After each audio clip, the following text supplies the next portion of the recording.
RCB ಗೆಲ್ಲಲಿ ಅಂತ ಹೇಳಿ ಕೇಂದ್ರ ಸಚಿವ ಎಚ್.ಡಿ. ಕುಮಾರಸ್ವಾಮಿ ಅವರು ವಿಶ್ ಮಾಡಿದ್ದಾರೆ. ನೋಡಿ, ಇವತ್ತಿನ ರಣರೋಚಕವಾದಂತ ಫೈನಲ್ ಮ್ಯಾಚು ರಾಜಕಾರಣಿಗಳನ್ನು ಕೂಡ ಬಿಡ್ತಾ ಇಲ್ಲ. ಎಲ್ಲರೂ ವಿಶ್ ಮಾಡ್ತಾ ಇದ್ದಾರೆ. ಅವರು ಕ್ರಿಕೆಟ್ ಗೊತ್ತಿರಲಿ ಬಿಡಲಿ. ನೋಡಿ, ಎಂಥ ಅಭಿಮಾನ ಅಲ್ವಾ ಇದು. ಕುಮಾರಸ್ವಾಮಿ ವಿಶ್ ಮಾಡಿದ್ದಾರೆ. ಬೇರೆ ಬೇರೆ ರಾಜಕಾರಣಿಗಳು ಕೂಡ ಇನ್ನೂ ವಿಶ್ ಮಾಡೋರು ಇದ್ದಾರೆ. ಆರ್ಸಿಬಿ ಕಪ್ ಗೆಲ್ಲಲಿ ಎಂಬುದು ಎಲ್ಲರ ನಿರೀಕ್ಷೆ ಆಗಿದೆ. ಕುಮಾರಸ್ವಾಮಿ ಅವರ ಶುಭ ಹಾರೈಕೆ ಇದು. ಗೆದ್ದು ಬಾ ಆರ್ಸಿಬಿ ಅಂಥೇಳಿ ಕುಮಾರಸ್ವಾಮಿ ಅವರು ವಿಶ್ ಅನ್ನ ಮಾಡಿದ್ದಾರೆ. ಎಷ್ಟು ನಾವು ಅದಕ್ಕೆ ಹುಚ್ಚು ಅಂತ ಹೇಳಂಗಿಲ್ಲ, ಕ್ರಿಕೆಟ್ ಹುಚ್ಚು ಅಂತ ಹೇಳಂಗಿಲ್ಲ, ಜ್ವರ ಅಂತ ಹೇಳ್ತೀವಿ ನಾವು, ಕ್ರಿಕೆಟ್ ಫೀವರ್.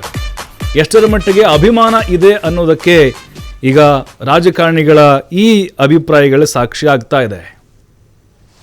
ಫೈನಲ್ಗೆ ಬಂದಿರತಕ್ಕಂಥದ್ದೇನಿದೆ, ಎಲ್ಲರ ಒಂದು ನಿರೀಕ್ಷೆ ಫೈನಲ್ನ ಪಂದ್ಯಾವಳಿಯಲ್ಲಿ ಆರ್.ಸಿ.ಬಿ ತಂಡ ಈ ಬಾರಿ ಪ್ರಶಸ್ತಿಯನ್ನು ಪಡಿತಾರೆ ಅಂತಕ್ಕಂಥ ಒಂದು ದೊಡ್ಡ ಮಟ್ಟದ ಎಲ್ಲರಲ್ಲೂ ನಿರೀಕ್ಷೆಗಳೇನಿದೆ.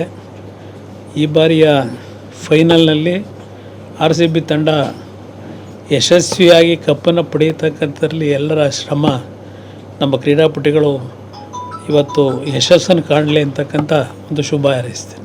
ಹಲವಾರು ವರ್ಷಗಳ ನಂತರ ಬೆಂಗಳೂರಿನ ಆರ್.ಸಿ.ಬಿ ತಂಡ ಫೈನಲ್ಗೆ ಬಂದಿರತಕ್ಕಂಥದ್ದೇನಿದೆ, ಎಲ್ಲರ ಒಂದು ನಿರೀಕ್ಷೆ ಫೈನಲ್ನ ಪಂದ್ಯಾವಳಿಯಲ್ಲಿ ಆರ್.ಸಿ.ಬಿ ತಂಡ ಈ ಬಾರಿ ಪ್ರಶಸ್ತಿಯನ್ನು ಪಡಿತಾರೆ ಅಂತಕ್ಕಂಥ ಒಂದು ದೊಡ್ಡ ಮಟ್ಟದ ಎಲ್ಲರಲ್ಲೂ ನಿರೀಕ್ಷೆಗಳೇನಿದೆ.